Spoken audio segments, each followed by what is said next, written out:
watching Bergert walk around, and guys, everybody walking over, giving him a hug. It's interesting to see a club really embrace somebody like that who hasn't really been with them that long. Is that just kind of the atmosphere of the entire clubhouse here? It is. I mean, we talk about loving each other quite a bit. You can say those words all the time, but they're hollow if they're not really meant or exhibited, and the actions don't meet the words. So Bergie's up. I'm sure we'll ask a question, but it's no surprise that guys are so encouraging when somebody gets an opportunity to come to the big league level and join our team. I assume it's the multiple days off, the reason for him being up here, Hart being down for a bit. Yeah, so we looked at it. We've looked at it for a while now. Lived with it. I thought Kyle's done well. He's had a couple innings, but other than a couple innings, it's been really, really good. Giving us a chance to compete.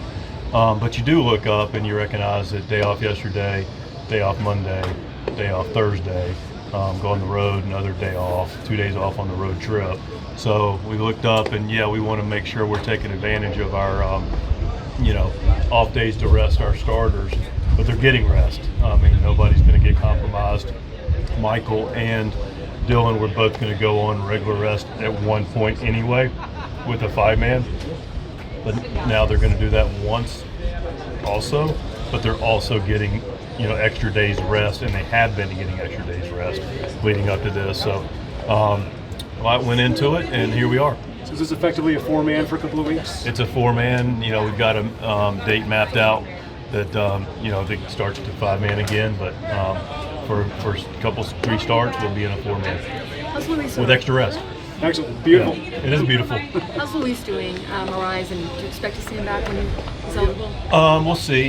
He's getting better every day. I haven't seen him yet, which is, I want to go see this and hug him. But, every day's been better for him, sleeping better, grogginess subsiding, activity increasing, but still, working his way back to full, activity. And Merrill was out there a little earlier, Lockridge. Full injury report, if you can give it to us. Yeah. I mean, it's I'll give you Crony too. Darvish just throwing aside today, so we got figure this one will take a while. But Jackson and Lockridge are both in good places.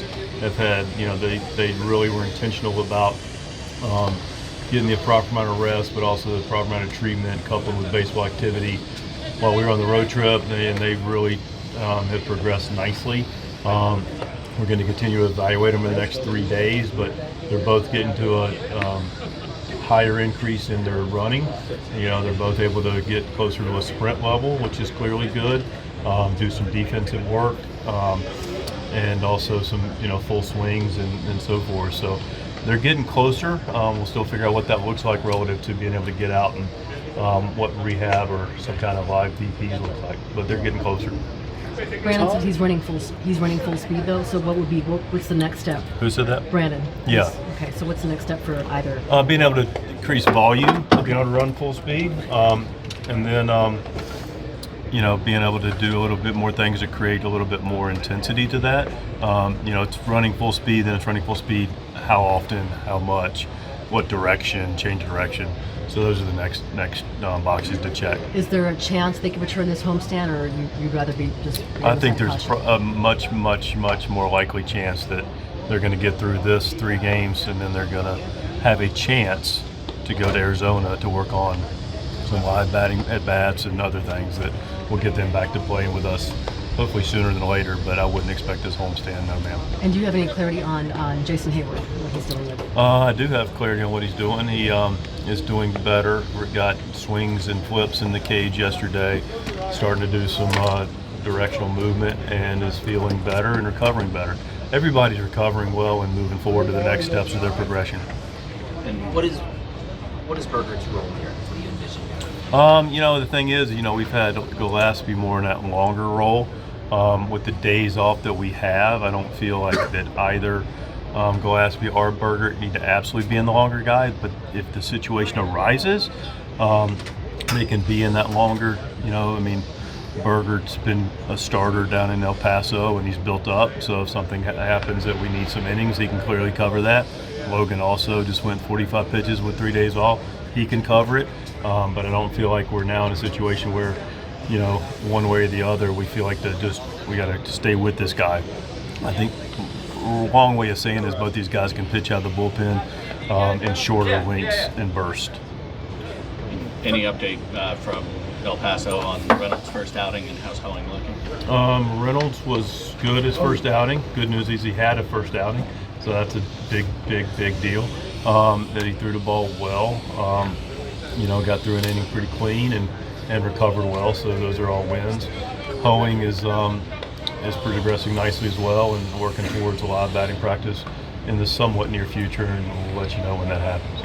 For Kyle Hart, what's the directive to him, and what kind of opportunity is this for him, and just to work on some things? Yeah, you know what? There was like a lot of those conversations especially when you do something from a roster standpoint that impacts somebody that not sitting down and having this clear conversation like, listen, it's not going well.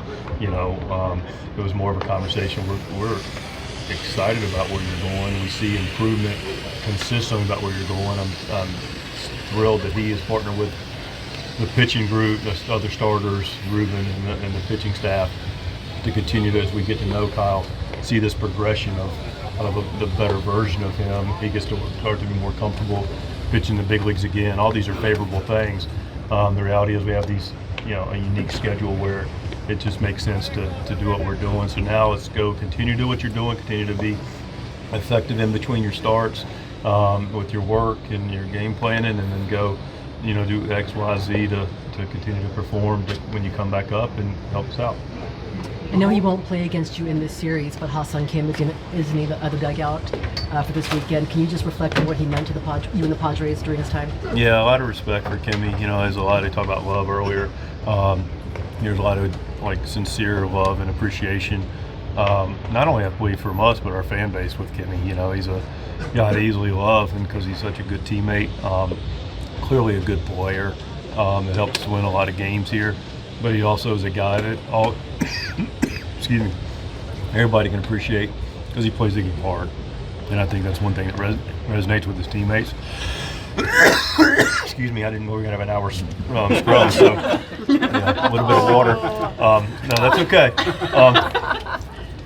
We haven't seen you for a week. No, look, it's fine. I figured it'd be a long one. I just got to catch my breath.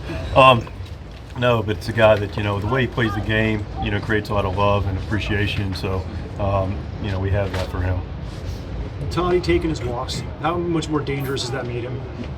Extremely. When this guy's in the zone and getting pitches he can handle. And first of all, it sets him up for success because, he's a dangerous hitter, and, guys aren't going to want to, lay anything in there and challenge him a whole lot. So when he's on base, he clearly can steal bases and be a disruptor on the base pass.